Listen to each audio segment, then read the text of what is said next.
Praise the Lord friends.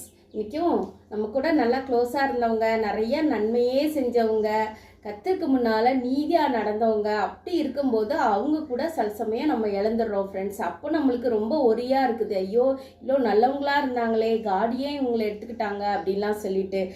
ஏசாயா 57வது அதிகாரம் 1வது வசனம் சொல்லுது, நீதிமான் மடிந்து போகிறான், ஒருவரும் அதை மனதில் வைக்கிறதில்லை. புத்திமான்கள் எடுத்துக்கொள்ளப்படுகிறார்கள், ஆனாலும் தீங்கு வராததற்கு முன்னே நீதிமான் எடுத்துக்கொள்ளப்படுகிறான் என்பதை சிந்திப்பார் இல்லை. ஆமா ஃப்ரெண்ட்ஸ், பல தீமைகள் வர்றதுக்கு முன்னாலேயே அவங்க கடவுளோட பிரசன்னத்துக்குள்ள பிரவேசிச்சிடுறாங்க அப்படின்னு சொல்லும்போது அவங்க ஆண்டவர் தீமையிலேருந்து அவங்கள ரட்சிச்சாரு, காப்பாத்தினாரு அப்படின்னு தான் ஃப்ரெண்ட்ஸ் நம்ம எடுத்துக்க வேண்டியது இருக்கு.